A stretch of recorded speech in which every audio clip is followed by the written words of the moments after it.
Hey Mel, how are you? I'm good. How are you? I'm good. So Melanie and I met at a networking event, almost, I think back in like around the holiday time. So it's Yeah, been a we were while, mhm. connected, and Mel was mentioning to me that she is looking to improve her nutrition, improve her health a little bit. So I thought, why don't we record the call? She was so gracious. I know that most people out there are curious, want to know what it entails to get help, how they get started. So I appreciate you, Mel, for allowing us to record this so people can learn from you. And because chances are the questions you have, other people have, or like the things that you need to work on, other people need to work on because we're humans and we all tend Yeah, to definitely. deal with similar situations. So thank you for coming on. Yeah, thank you for having me. I'm so excited because I am so lost. So Okay. where So should I yes, well, I know that we only have about 25 minutes. So let's try to Mhm. cram in as much as we can in there. Just give at me and like anybody listening just an idea of who you are, how old you are, where you're from, what you do, and kind of the main thing you hope to get out of this call. Okay, so I'm Melanie. Mhm. I'm 25 years old. I just turned 25, which is also why this whole thing about nutrition and fitness arose in me. For most of my life, I've always been very, I think the word is sedentary. Like I haven't moved. Sedentary. Hmm. Sedentary. I've been super sedentary. I've never done sports growing up. And even as an adult, like I work in an office, part-time. I am an assistant to a DJ. So most of the time I'm sitting down. And then once I leave the office, I come home and I work on my photography. But again, that's mostly sitting down, editing pictures and this and that. So I feel like kind of like a sloth saying it out loud. Wow, I barely move all day. And Mm. I've been confused about what I should eat because, and I know that so many people can also relate, like there's so many diets out there. You go on YouTube and anything, like every fitness um influencer has like a different diet. Some do keto, some are no carbs, some are low or like whatever. And I'm just Mhm. confused. I don't Mhm. know what would work for me, how many calories I should be consuming. Like I have issues with high cholesterol. So for the past few years, my doctor has been noticing that my cholesterol has like steadily been going up and up and up. So now that I'm 25 years old, I feel like, okay, like I need to get a handle on this. I Mhm. need to take control of my life and my health and my nutrition because I'm Puerto Rican and our food is so, and I don't even eat that much Puerto Rican food recently, but like I guess my choices are kind of inspired by it. We have a lot of like heavy carbs, rice, fried foods, meats, and I feel like I need to retrain myself, retrain my brain and be like, no, okay, instead of like the empanada, we're gonna have an apple or something like Mhm. Mhm. that. So I want to know like what would work for me, what kind of diet or lifestyle will work for me to be. Absolutely. Yeah. Okay, so there's just a couple things I want to make sure that I heard you correctly so that way I give you the proper guidance. So, honestly, it sounds like you're someone, although you're sedentary, you're very hardworking. You have two jobs, Hmm. right? You have it sounds like what your full-time job is, but then like your passion on the side, so you're making that work for you, photography. That's really, really awesome. So it shows that you're someone who, when you put in the work, you're willing to put in the work, which is good because one thing about like the diets like that are so confusing is they make it seem so easy, but to be honest, there's no real easy way out of this. We really are going to have to work hard at developing healthier habits, routines, things that you're doing, and really taking a look at nutrition in a different way that's going to be something that you do long term and is sustainable. Hmm. Okay. It also sounds like your cultural values are super important to you. And although they might be putting a dent in the reason why maybe the weight is up or you don't feel healthy or whatever it is, it could be related to that's just the way that you grew up and that's what you're used to.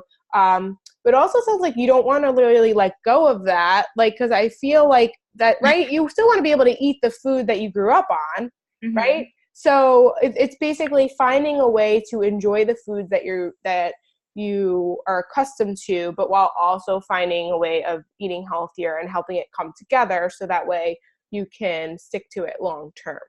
Hmm. Is Exactly. that okay? Awesome. All right. So And you also mentioned that you have a history of high cholesterol. Are there any other medical conditions I need to know about? Any food allergies, intolerances? Yeah, I'm lactose intolerant, and that's something that I've been pretty good at. I don't have cow's milk at all. I actually find it kind of gross. So it's Okay. easy to stray away from it. But my biggest thing is cheese. Ugh, like it's so hard to get rid of it.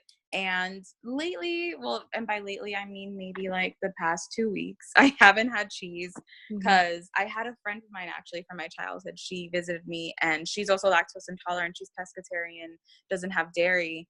And wait, hold on. I kind of like lost my train of thought right now. Like, when that happens and it's like, wait, I brought this up for a reason. Oh yeah, she like kind of called me out on, Melanie, you eat a lot of like carbs, you're eating a lot of starches. Like, you gotta eat healthier. And I'm like, oh my gosh, okay. So ever since she came, I've been really hard on myself in terms of like dairy and cheese. So yeah. But besides that, I don't have any allergies, medical history, just my cholesterol. My weight has always been like up and down. And right now I don't feel like I'm pretty like content with myself, like my body image and everything. Good. I'm hot Awesome. as hell. So Yeah. but I just, I know that I need to be healthier, like blood So wise. it's right. So it's not so much about the weight on the outside. It's about how you feel on the inside and overall just like living healthier lifestyle. Exactly. Love Yeah. that. Okay. Great. So, okay. Now, you've mentioned that in the past you have tried eating healthier.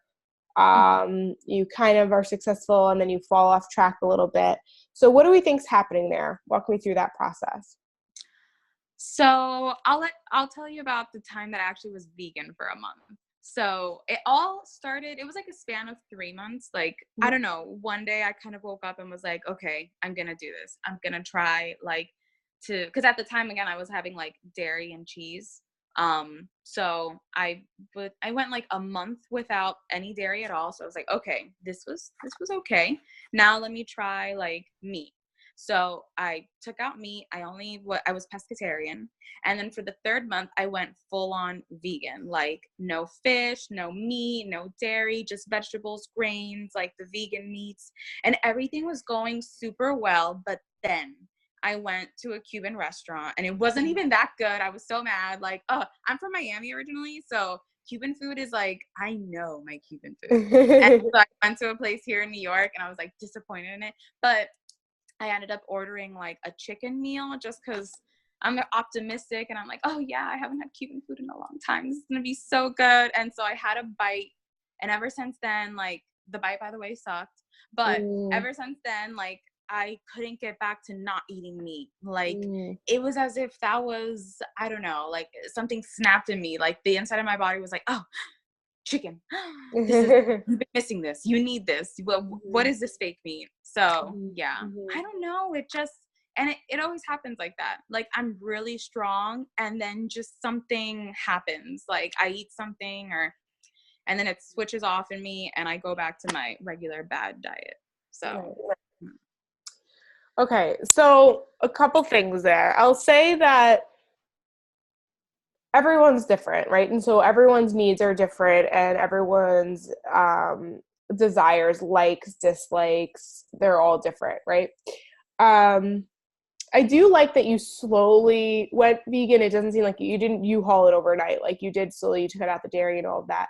Considering your history of high cholesterol, it would be beneficial for you to go a little bit more plant-based, meaning limited and also lactose intolerant, right? So for knowing those 2 reasons of your medical history, if you're trying to improve your cholesterol and alleviate some of the symptoms that come from eating dairy when we're not supposed to, if you're lactose intolerant, then going without the dairy is definitely going to be beneficial for you. And then it's not the meat itself that causes high cholesterol. It's usually the absence of dietary fiber, which we get from things like vegetables and whole grains, which when we remove the meat from the plate and we put that as a replacement, we tend to just overall eat healthier. And so that helps us lower our cholesterol.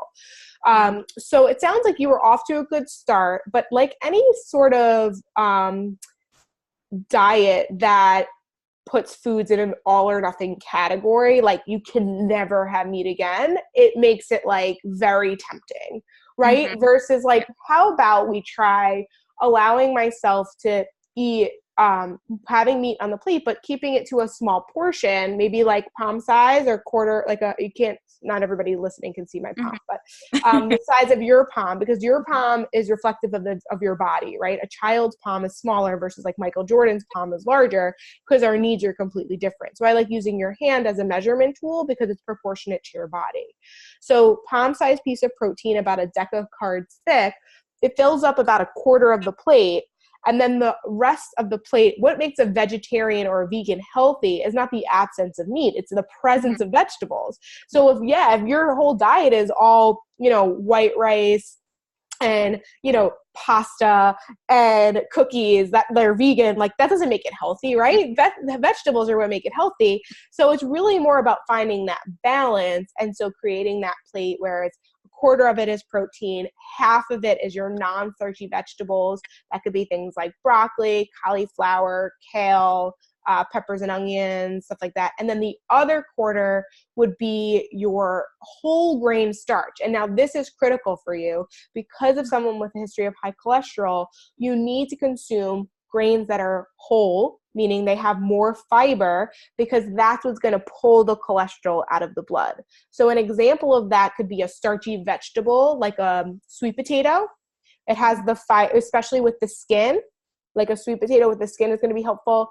Quinoa. Have you ever had quinoa before? Yeah. I like quinoa. Yeah. So like quinoa instead of white rice. So it's about kind of swapping those things. And then the fried food that you mentioned, fried food usually carries things like saturated fat or trans fat, and that leads to high cholesterol as well. So it's a matter of you don't have to eliminate it completely, but thinking about how often do you have something that's fried? Is it every day? Is it every week?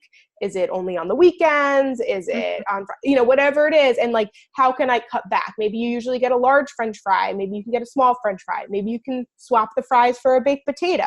Maybe you can say, you know what? I'm having a burger that has white bread. Maybe I don't need fries. Maybe I can just get lettuce and tomato. So it's really starting to think about food in a way that you can have all foods fit, but how do I balance my plate? And how do I make choices that align with my goals? Okay. Yeah. So kind of going back a little bit to your beginning question is like, what diet do I follow? What do I do?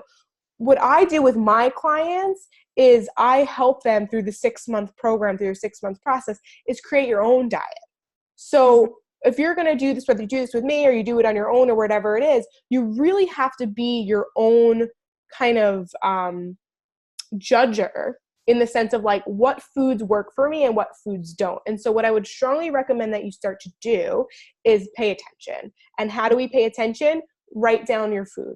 If you could keep like a food journal using pen and paper or something like MyFitnessPal. A lot of what my clients do is they just snap a photo of their food. If you want, I can give you my number. We can set that up where you just like snap a photo and send me a message. And like that way it's like you have someone holding you accountable, and now you look at it and you're just like, oh, wow, I could probably add more color to this plate. It's definitely lacking some sort of nutrition.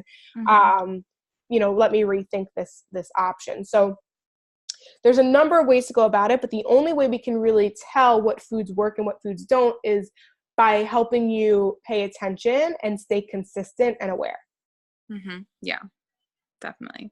It's all mindset.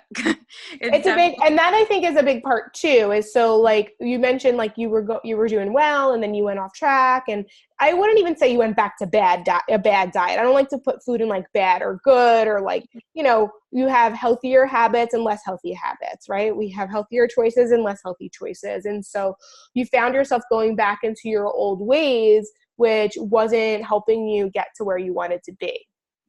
Yeah. Right. So I think that like you said, the mindset component, what might be helpful for you in that situation is always bringing it back to why you're doing this and why this is important to you. So you kind of alluded to it in the beginning. You said that you turned 25 and you feel now is the time and you have high cholesterol, but like really, why does this matter to you? Because I've seen like a lot of my family members just like not take care of themselves. And I've seen some like extreme diets. Like I think part of the reason also I don't know, besides trying to be healthy when I was younger, I did some like unhealthy diets as well. Like I would like eat I would like barely eat throughout the day, and I would like suffice on that for maybe like a week, and then I would just like binge on a bunch of food afterwards. And it's because like my dad kind of had that eating disorder too. So like I don't know, I've just been surrounded by a lot of like miseducation about nutrition and health. And like now is like, no, now that I'm like an adult and I can think for myself, what actually works for me? It's not going to be like starving myself. And then because that in turn, I'm going to eat like 5 times as much. Totally. And yeah. And then in my family also, there's like a bunch of other health issues, like little like arthritis, and there's also been cancer. So I'm just like more, I don't know, I guess more aware about life now. Absolutely. Like, aware about it. I want to change myself for the better. Well, I think it's, you know, kind of going all the way back to the beginning of you being someone who's kind of chasing that, you know, that career path where working for yourself, being a photographer for full time, like that's something that you're passionate about. That's you intuitively listening to your heart and your soul and telling you that this is what I'm meant to do. And although I might not be able to do it full time now, this is something that I really want to do. The same thing is with our nutrition. Sometimes we grow up in a world that says, okay, get a full-time job, get a salary, have a boss. That's the way you have to live your life. Go to college, blah, blah, blah, blah, blah, blah, blah. But then you get to a point in your life when you're just like, but is that the only way? Like, is there a better way? Like, that might be good, but can I be great? And you start to like think of things that's like, okay, what you're doing right now, like, it's okay. It's fine. You feel fine. But you know that the high cholesterol is kind of there. You've seen what your family has been. Like, you could keep on this path, but you're being proactive and you're recognizing and you're paying attention. And you're like, you know what? There's something inside me that's telling me I could be doing better. And I know myself and I'm a hard worker. And so therefore I'm going to do better because, you know, it's life and I'm only 25. So it's like, I'm 25. So there's pressure, but it's really like, you're only 25. So it's like, you have your entire life to, if you develop these healthy habits now, you don't have to worry about it in the future. Because to be honest, and I'm not that much older than you, but I am a little bit older. And I just will say your metabolism starts to slow down. Things get a lot harder. Oh my gosh. Like 25 is different than 20. Yeah. And it only gets harder. It's like 25 and 22 are 2 different ages. Yeah. Like different bodies. Totally different bodies. Like I'm getting to that point where I'm gonna start to be like, if I don't have a baby, I'm not ready to. I'm not even like engaged or anything. Like I get to the part where it's like by the time I get married and decide to have a family, like I'm gonna be a high risk pregnancy. Oh my god! I know, it's crazy. But anyways, I think that's this. The point is that you realize like, okay, I could be doing better, and now is the time. And I think one thing I would love for you to do, are you in my Facebook group? I don't think so, no. Okay, so I have a free support group on Facebook that I'm definitely going to add you to. And with that is it really just keeps things top of mind, right? So it's making sure that you're in an environment that reminds you, like we have, you know, daily accountability, like little just like reminders of like, what are your goals today? I do live videos. So it's like, I know that you follow me on Instagram, but it's everything that you see on Instagram, but like so much more. So it's really to remind you like that this is important. There's other people that are in this very similar position as you. Is like they have family members that maybe don't quite get it. Maybe they didn't grow up in an environment that supported healthy habits. You know, maybe they've only seen terrible diets, or maybe everyone at their job is like always talking about the diet that they're on. And they're just like, I know I don't want to do that. I've been there before. It doesn't work for me. It doesn't make me feel good. I want to do something that's going to be long-term and sustainable. And so being a part of a group that understands that is really, really helpful. And I know you know that because we met at a networking event. Yeah. So like, you know that being around like-minded people helps motivate you and remind you. But if you didn't surround yourself with those people, the speed in which you would implement, you know, going after your business would be a lot slower. And so it's the same thing with your nutrition journey. They parallel a lot. And you'll start to learn that as you kind of go.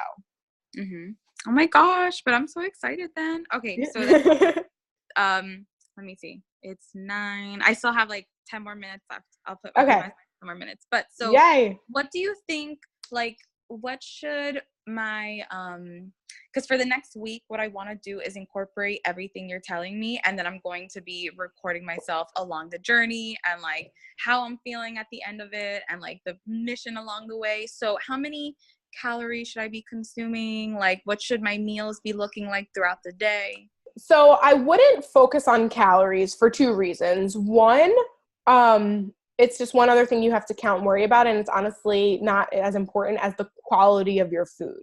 So when we start to incorporate looking at it, the difference between like chocolate chip cookies and like an apple and peanut butter, you could have two chocolate chip cookies for the same amount of calories as an apple with peanut butter, but an apple with peanut butter is going to have more fiber, it's going to have more vitamin C, it's going to have antioxidants, it's going to be more beneficial for your health, it's going to help lower your cholesterol, it's going to keep you fuller for longer, it's going to keep your energy levels sustained, versus two chocolate chip cookies. Although there's room for that in your diet, I'm not saying that there's not.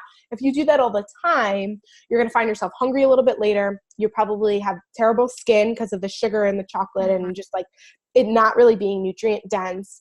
You're going to find yourself hungry a little bit later. You're going to want more sweet foods. It's going to make it harder for you to have less at dinner time because you're going to feel like, oh, that didn't really fill me up. So, and the main thing for you is your goal is overall health. So calories matter in the sense if you were striving for like weight loss, but for real, if you're really just focusing on general health, then we just need to look at the quality of your food and let your metabolism and your hunger cues talk to you and tell you and regulate on its own. Okay. So I would focus more on just choosing healthier alternatives. Like, do you drink water? Yeah, I do. Again, that's something I'm recently trying to incorporate because I used to have like just, recently, lots of juice, soda, like I would sneak that in and like I would like mentally play myself. I'd be like, okay, I'm gonna put in this little tiny cup. This is all the soda I'm gonna have. Okay. And then I'd be like, oh, just another little tiny cup more. Yeah. So like, I even play games with my own self, I swear. But yeah, I'm incorporating a lot more water and like just hot water actually. My friend who came and visited me, the one that was like, you're eating a lot of carbs and starch, she was telling me about a friend that she has that after every meal she has a cup of just plain hot water. And I was like, actually I do that at the buffets. Like at a buffet I always order hot tea because then like it brings down the food easier and then I can eat more at the buffet. But so I'm like, actually, damn, I should incorporate that into real life and not just at the buffet when I'm eating like 10 gallons of food. Oh my God. That's what I've been doing. I've been having a lot more hot water, hot teas, and water in general. Yeah. Awesome. Yeah. Okay, good. So yeah, so that's like that's a good example of like soda, juice, like there's dietitians, we call them empty calories. They're just calories. There's no nutritional value. It gives you a sugar high, it brings you back down. There's really no purpose behind it. And so like, that's an example of choosing something of quality, which would be water or like flavored seltzer, then instead of doing something like soda or juice, stuff like that. So like make it count. So what I would say for this week, just try to focus on making healthier swaps, healthier alternatives. What I usually do with my clients, we only have about 5 minutes. But if you could really, really quickly give me an example of like a work day for you, like morning till night, what you eat, and then I can give you some action to work on. Okay. So in the mornings, most mornings, I don't really eat. I'm not that hungry. Like, I get into the office at 11 a.m. I still probably haven't eaten. I have like a hot tea or I have a coffee. I bring my own like hazelnut non-dairy creamer and I put that in there. And then, yeah, like most times, honestly, like I don't really eat. I have most like just drinks and I eat like at 4 p.m. My boyfriend picks me up and then we go, if I'm feeling lazy, we'll go to like an Ecuadorian restaurant and I have like a plate of rice and beans and meat and salad. Or actually yesterday we had like Chinese food, we had like fried udon noodles, we had soup dumplings, we had scallion pancakes. So actually, I'm already seeing it right now. Like I eat all day, and then once I get out and eat, it's all like the worst food. But yeah, and then even like some mornings, let's say if I get up super super early and my boyfriend like gets us breakfast, it's mostly like fried eggs, fried bacon, or like a sandwich. And yeah, and then there are like randomly some week, and this is like really randomly, like some random weeknights where I want to cook and I make something healthy. Like I like doing things in the oven a lot. Like I like doing salmon and asparagus, mashed potatoes, and yeah, but that's, I need to incorporate that more, but lately for the past 2 weeks, it's been like once a week that I do like a really healthy meal. So yeah. So, I mean, so that's good that you do enjoy cooking. You know, I would love to explore that a little bit more. Like there's obviously a lot different areas in which we could improve, but I'm wondering from you, like, where do you feel most ready to make a change? Would it be incorporating breakfast and lunch and making it healthier? Would it be just cooking at home more often and maybe limiting the amount of times you go out to eat? What would you prefer? Yeah, definitely limiting the amount of times I go out. I want to do more like at home. Was that your cat? They're attacking each other right now. I heard something move and I'm like, yeah, they're literally attacking each other. I'm trying to keep it calm. You're just so like, I'm not gonna look that way. But yeah, I definitely want to like, I like motivate myself to cook more, because I know when I cook for myself, it is a lot healthier. Like I don't fry a lot of foods actually, and I like things quick and easy. So I like to make things mostly in the oven, like baked chicken, baked salmon. Yeah. Oven. Would you eat, like, do you get bored of food easily? Like because it sounds like you already are cooking once a week. So I'm wondering if we just doubled up on the amount that you prepared and that way you had leftovers. Are you someone who would eat leftovers? No, that's a thing. It's that's like, okay. I make a lot, and then I'm the only one that'll eat leftovers, because then everyone else in my house, like my boyfriend and like if any family members of his are like there that day, like they don't really have leftovers. So then I have like a bunch of food left over, and I'm the only one that eats it the next day. But then I'm like, I don't want to like eat. Well, but that's good. So you do eat leftovers. Not everybody else does. So why don't you continue to do that then and make a lot, and then what ends up happening? So you have it, then you have it the next day, and then you get tired of it? Yeah, I have it the next day and I'm tired. Like I can have it 2 days in a row, but already the third day I'm like, I need something else. Okay, this is good. Okay, so what we can do is I'm going to encourage you to do that and then maybe freeze half of it. Would you ever like pull it out of the freezer a week or so later? Yeah. Depends on what it is too. Like, depends on the food I'm cooking. I don't know. I'm kind of weird. Like, what would I not have? Maybe like if I freeze chicken, I wouldn't have it like next week. Or even. But in the future, I'm just saying, it doesn't have to be next week. Like just in the future, would you have it or no? Like you wouldn't have. Wait, now thinking about it, probably not, because I'm thinking about like if the vegetables will be soggy if I make vegetables, or like vegetables are a little harder to freeze. Vegetables, I would say like your best bet would be to just, if you're looking for vegetables in a pinch, like the steamable bags where you just throw them in the microwave. Yeah. Like they're boring, but they're easy. Okay. But what foods are good to freeze though? The meats tend to be really good. Meats? Yeah, meats are good. Sweet potatoes you can freeze. Regular potatoes you can't, like when you cook them. Yeah. Vegetables are a little weird because like especially if you buy them fresh. So I would say with the vegetables, if you did like a soup is a different story, but like just like cooking your veggies and then freezing them, probably not going to work. But if you buy them fresh and then freeze them and then just like cook them really quick. Vegetables are super easy because you could just do a little water, boil them, throw some seasoning on there, like super fast. I made kale yesterday. It took literally not even 4 minutes. It took by the time the water steamed, it was good. Like, cause so exactly. So it's just a matter of thinking ahead, having vegetables on hand, and preparing them. But a lot of this you're going to learn as you go. So like the more you cook, the more you're going to realize, oh, this is what I need to purchase. This is what I need to buy. This is what I need to make sure I have on hand, like those sort of a thing. So it sounds like right now, if right now you're already cooking once a week. Yeah. So we could do two things. You could prepare 2 different meals that one time that you cook. So do like a salmon dish and a chicken dish.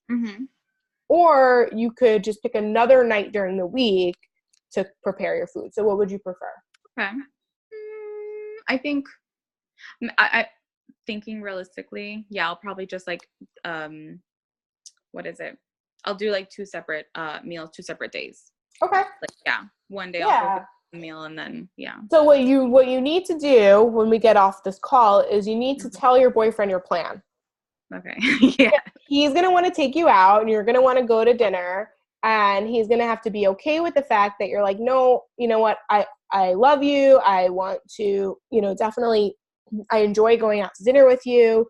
However, I'm not saying we're not going to do it, but I just want to really focus on eating healthier at home until I'm at a point where I can feel comfortable and confident to make healthier choices out to eat. Because you can do that. It's just right now, we know that like it's not the main thing right now. Yeah. Right now, the main thing is just you enjoy healthy cooking. When you eat at home, you eat better. So that's probably the best place to start. And then eventually, like as we go, we'll figure out like what you can do different. Yeah, I definitely love that idea because I need to learn at home. Because when I go out, I feel like, okay, since I'm going out, let me indulge. Like I don't type of food. Let me get that. So yeah, I definitely like that plan. Awesome. Yes. I'm gonna kick his ass. I'm gonna like. So yes, you have to. It's your job to communicate with him. But then it's really your responsibility when he tempts you for you to be like, nope, I made this commitment. I'm cooking from home twice a week. If you need to take a look at your calendar, pick what nights those are going to be. It's really hard. This is the hardest part. It's like that spontaneous moment. It's like, I'm just assuming you're in love. So I said you love him, but like when you're in love, it's like 5 years. It's in 5 years. So we're in love. We're good. Yeah. So that's the thing. So like, it's like, you want to spend time with them. You're working all day. You're busy. Like it's, it's tempting to do that. Right. It's also easy. You don't have to think. You don't have to cook. You don't have to do anything. You're exhausted. Like it's super easy. Right. But the more you focus on like planning ahead, preparing, eating right, fueling your body right, the better you're going to feel. And you're going to realize, okay, this is so worth it. And now I enjoy going out more than I did because it's kind of like a treat. It's not like an all the time experience. And eventually we'll get to a place where I can teach you how to navigate the restaurants too. Yes. But, okay. I like it. I'm excited then. Awesome. So, I'm going to record my journey and me cooking. And actually today, me and my boyfriend, we're going to his little sister's confirmation. And I know there's going to be a dinner afterwards. So I'm going to be recording my choices. Okay. That's like also the killer. Like they make a lot of like potatoes and rice and like starches and stuff like that. But I know they also make salads. So I'm going to record myself and my plate there. And it's good. I love that. Yeah. So you can have the rice, you can have the potatoes. You just got to pick, what am I going to enjoy the most? How can I balance my plate? And what's really kind of worth it? Like you remember when you said you went to you had the experience with the chicken, it wasn't even worth it. Like, take a look, like, is this worth it? Is it homemade or is it something that, maybe they just supplied? Like, who knows, like think about it like that. Yeah. All right. Yay. Thank you so much for your time, Toni. My pleasure. And we'll do a follow-up. Definitely. I'm excited to see your journey. I'm going to add you to the Facebook group. And so if you have any questions, you know how to find me. Okay. Yay. Thank you so much, Toni. You're welcome. Have a great day. Bye. Bye.